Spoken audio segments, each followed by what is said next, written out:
Our mouths get us into a world of trouble. In fact, our tongues actually steer our lives, but wisdom is here to help us learn to use our words and to always be aware in the never-ending quest to tame our tongues. And we're going to talk about it in today's video. Let's go. Sunday, Sunday, Sunday, Sunday, Sunday. It's Sunday, Sunday, Sunday, Sunday, Sunday school. Sunday, Sunday, Sunday, Sunday, Sunday, Sunday. It's Sunday, Sunday, Sunday, Sunday, Sunday school. Hey everybody, I'm so glad you're here. Taming the Tongue is our International Sunday School lesson for August 23rd. My name is Waynell Henson. You know me as that Sunday school girl. And for 5 years, I've been in this space, changing the way that people see Sunday school. Oh my goodness. I hope that you are ready for this week's lesson. In fact, you probably need a few Band-Aids handy. If it has not already cut you, this is a lesson that absolutely is for everyone, and it will make us all say ouch and make us so aware as we talk about the use of our words, this little thing called the tongue, and just how dangerous it can be when it is left unchecked. But before we do that, you know that I need to say hello to some special people. Those are the folks who are new around here, and if that's you, allow me to say welcome. You have just joined the largest cyber community of Sunday school students on the World Wide Web. We are approaching 32,000 people who love God, love His Word, and I am so blessed to serve you each week as we are growing in His Word together. Look down below, do me a favor, and go ahead and click the subscribe button so that we get you connected.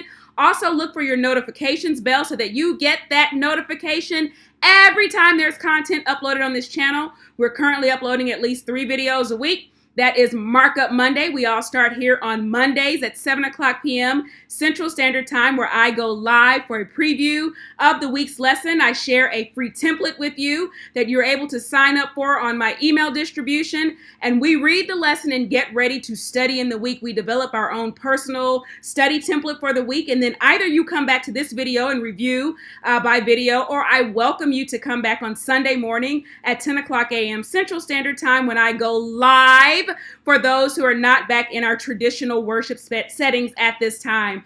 Also, everyone, anyone, I want you to please make sure that you are clicking that thumbs up like. I need you to do that. It is encouraging for me, but it also tells YouTube about the kind of content that you enjoy, and it also helps in our rankings. And finally, if there's anything that you want to say in the comments, I really do read them, so please leave a comment down below. I always welcome the comments.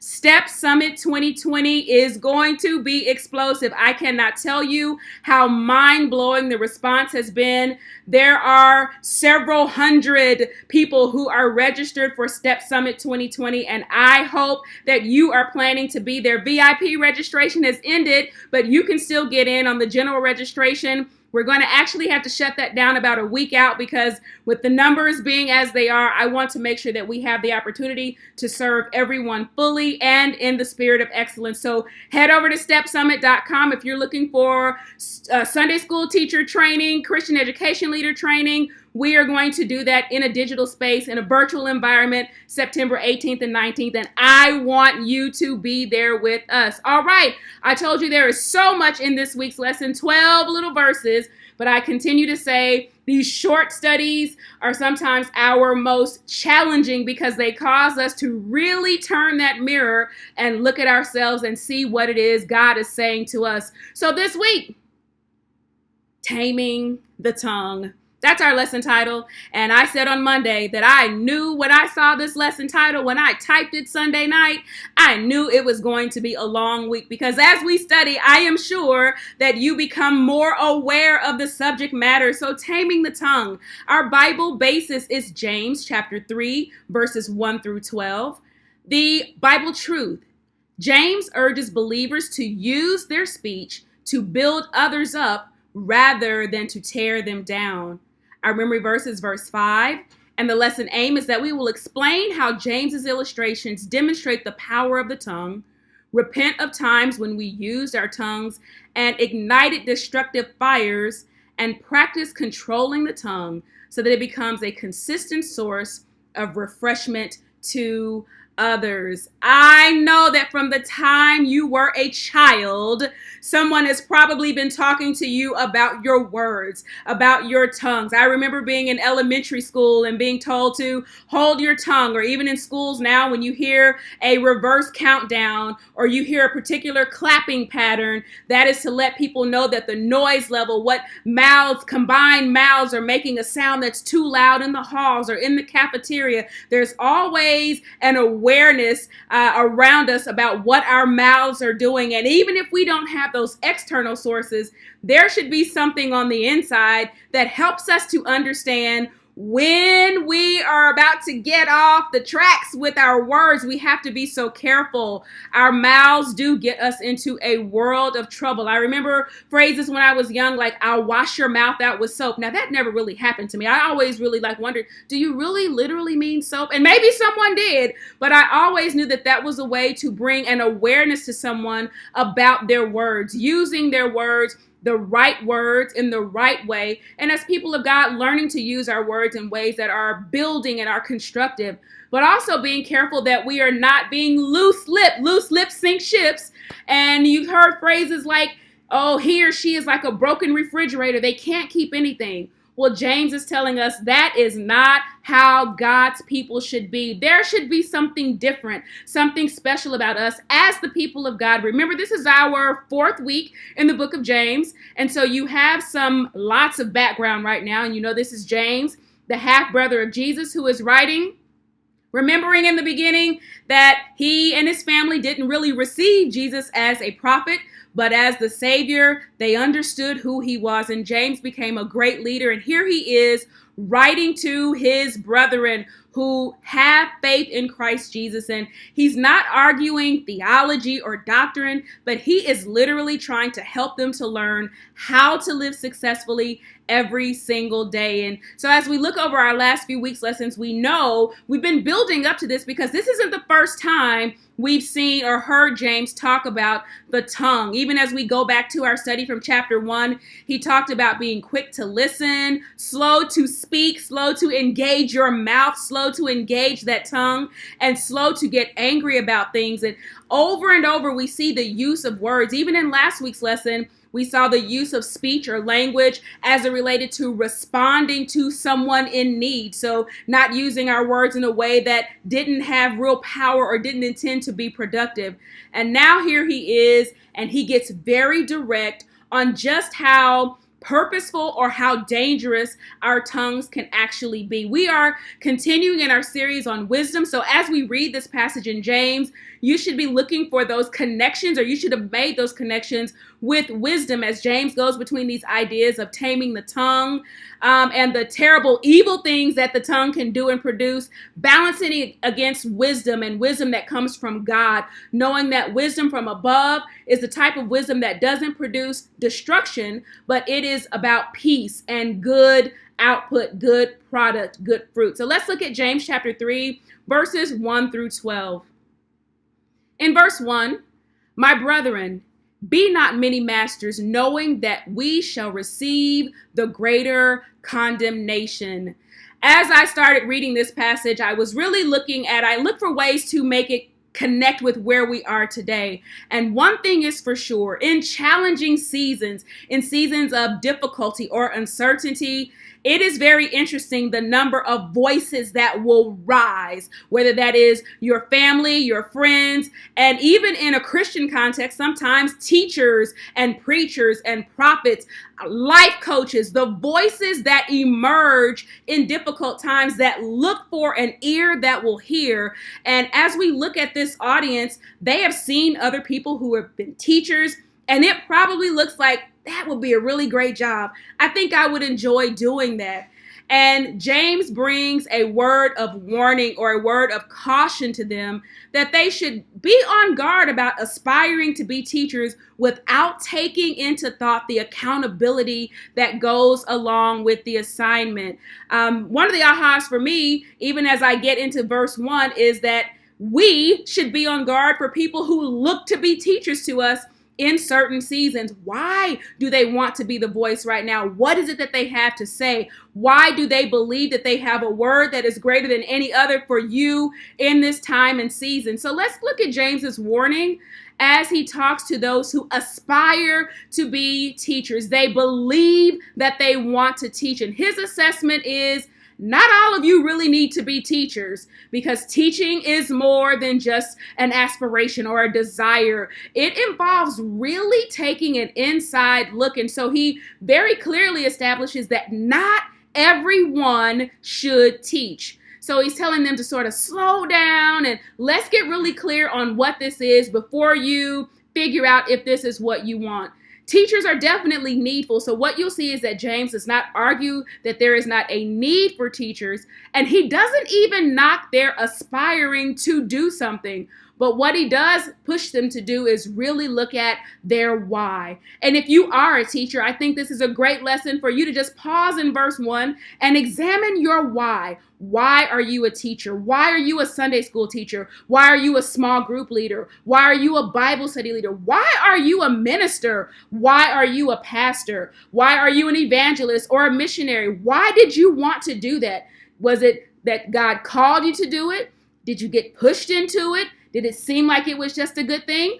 All of those are real answers in people's lives, so be sure that you can understand your why. He also talks about understanding the actual assignment, knowing that as teachers will use their words. There's a lot of talking that goes along with teaching. I'm guilty of that. But when you look at that, it also raises the level of accountability that as you teach and as you share, people do look to you to make sure that your life is aligning with the things that you teach, aligning with what you preach. And so James is saying that there is an accountability here that we all have to be aware of. Notice that he uses the word we. He speaks in the first person, so he is including himself as being one who understands that there is a level of accountability because there's a different standard when you become a teacher. You're called to a higher standard and you are judged at a higher level of scrutiny. So there's a more strict level of scrutiny when you teach the gospel of Jesus Christ. In verses 2 through 4, I group those together. James is sort of focusing on their readiness, their aspiration, by pushing them to consider their human speech and how dangerous our tongues can actually be. Remember again that teachers use a lot of words, so there's an increased possibility that you may use the wrong words, that something may go out. In fact, watch for people who are always saying, the Lord said, and well, maybe he did, but make sure that you too are staying in tune with God so you can know when something is connecting in your spirit with what God actually said. But being careful that as teachers, we're not always attaching loosely what God said, if indeed he hasn't spoken.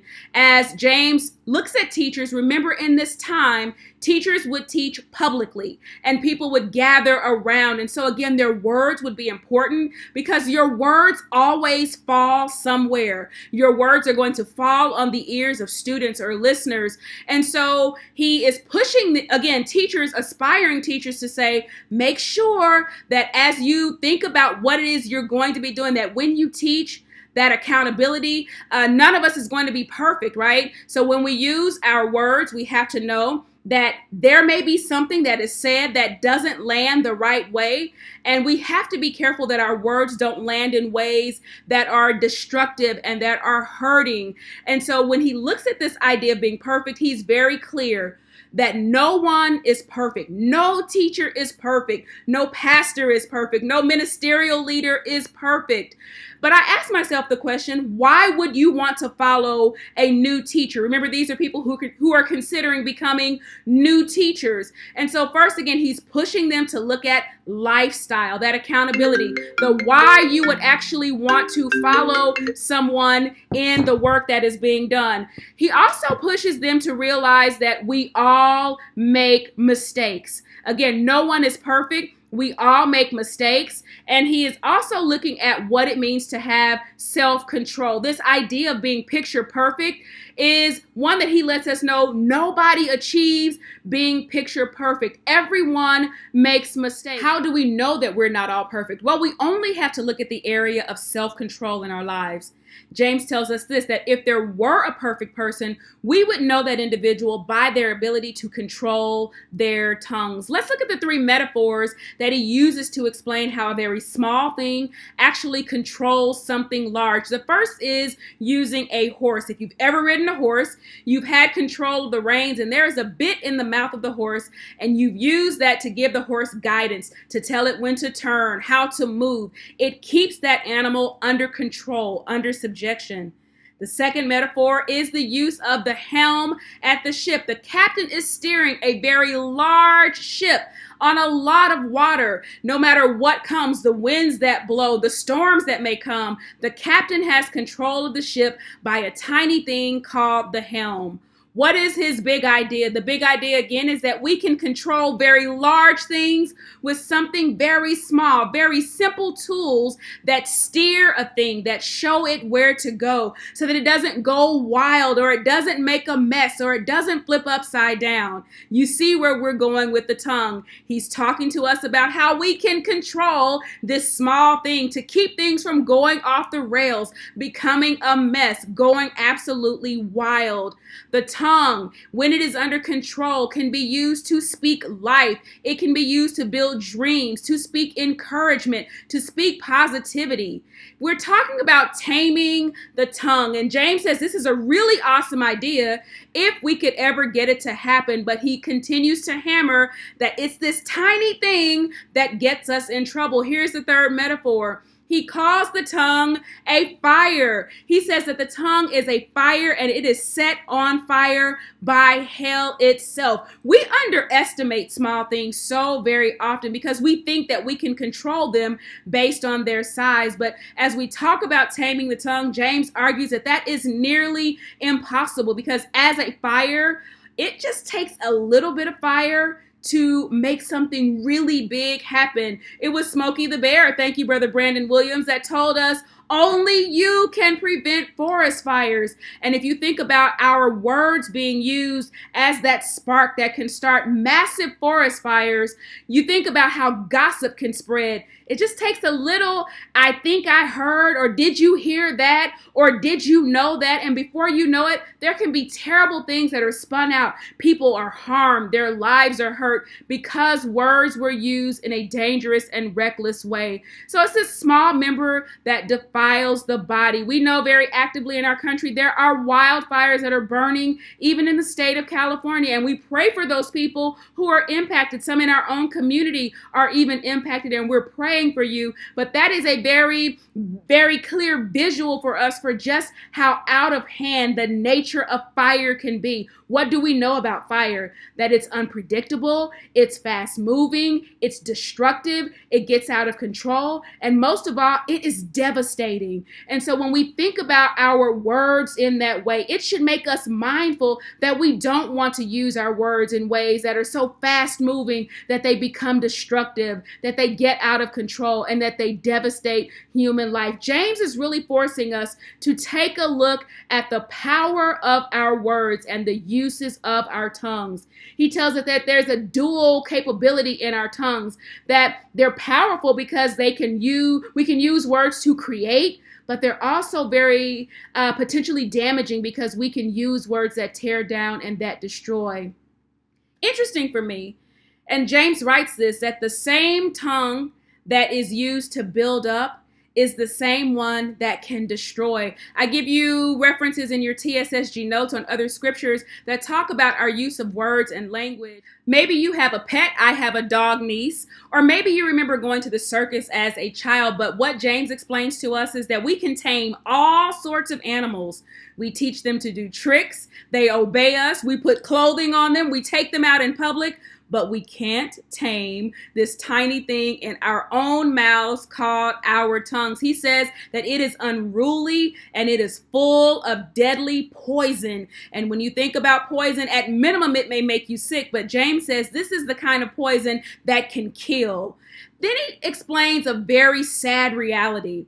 And that's that we actually switch it up, if I can use that language, that the same tongue that we can use to bless God, to sing his praises, to extend the worship, even to teach his word, can turn around and be the same tongue that curses someone who is made in the image of God. We've got to watch our mouths and be on guard. God cares about the words that come out of our mouth. He cares about foul language, abusive language, words that tear down, dirty jokes. He is mindful of all of the words that come out of our mouths. But I was particularly taken by the idea of cursing men who are made in the image of God. This was actually a wow for me as I dug into this, thinking about the fact that it was the word, the use of words. In the beginning was the word. And through the word, the use of his own words, God created the heavens and the earth and everything in it. And he gives man the ability to use words to name all of the animals, the beasts of the field. That was his job.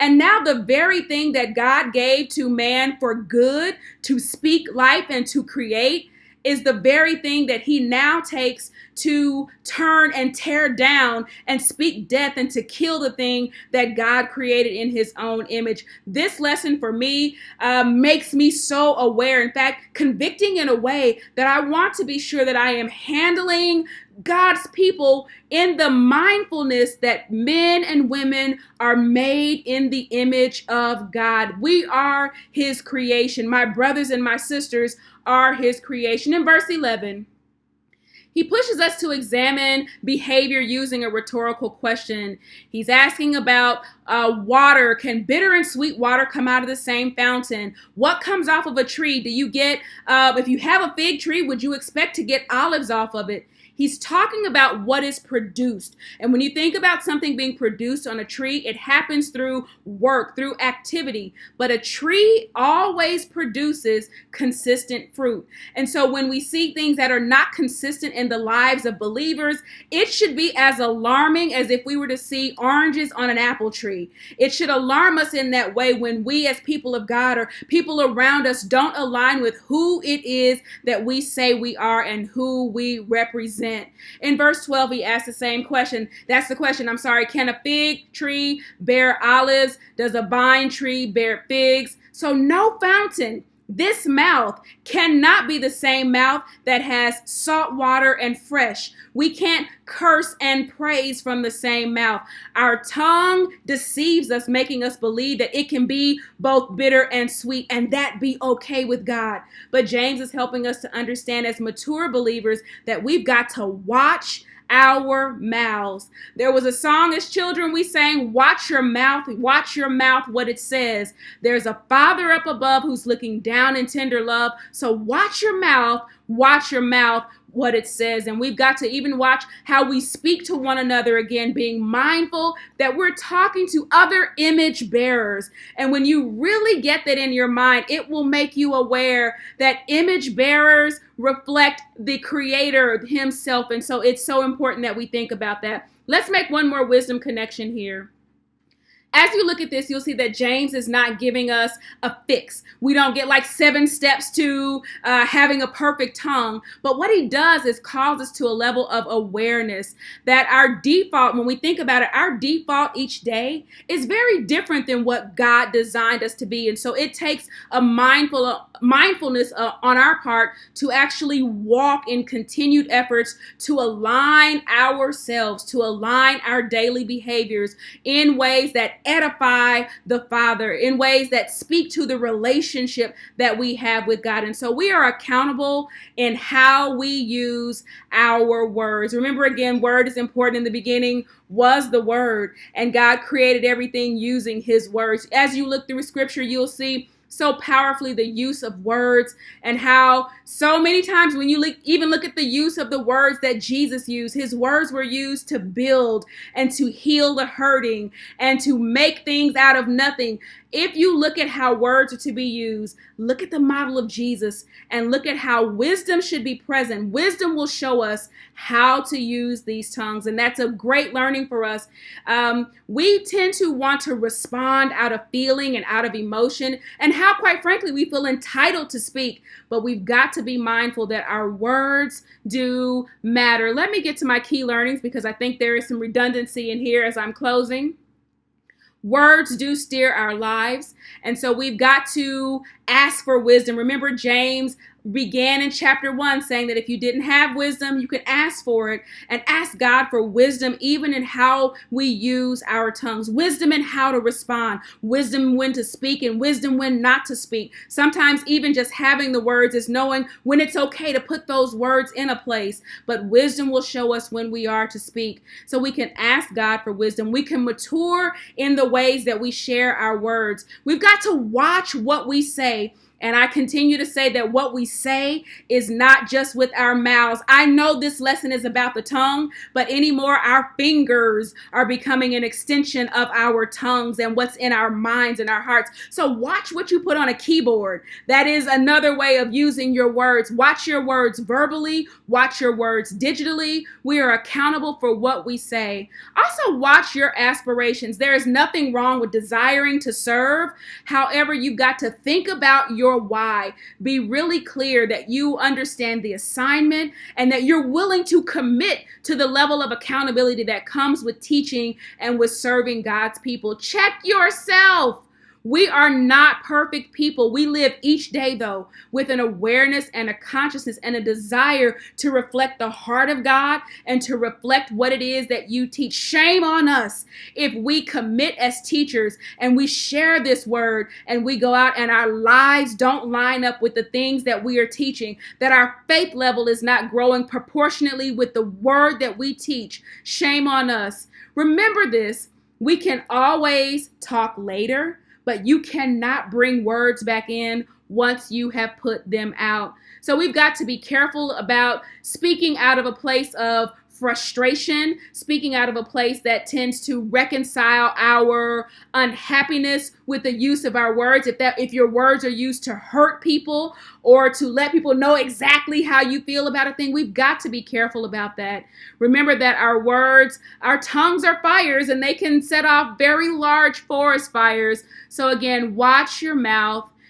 Ask God for the right words. Ask God to allow your words to reflect the relationship that you have with Him. And even as you speak, remember as you deal with others that you are dealing with image bearers, and that should stand out. Determine the standard of your words, the use of your words. Remember, God does not like boasting and bragging, foul language, cursing, dirty jokes. Saints, do not cuss. I'm going to say it again. Saints don't cuss. And so we've got to watch our words. And it'll even help you to be a better friend.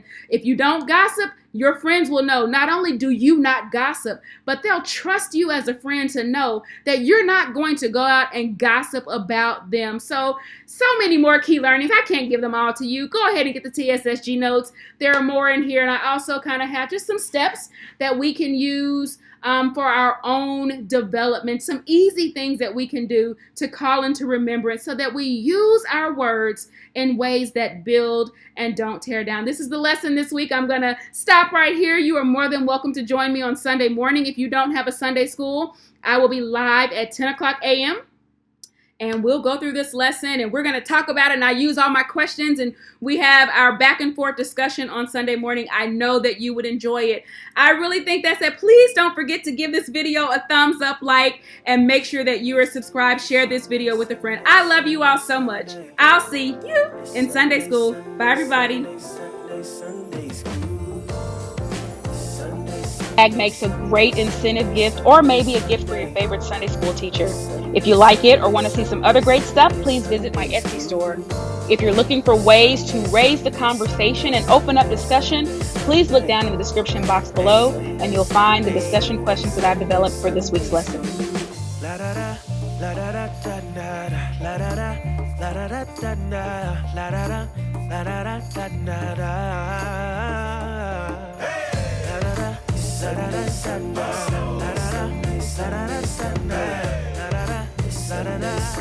Hey!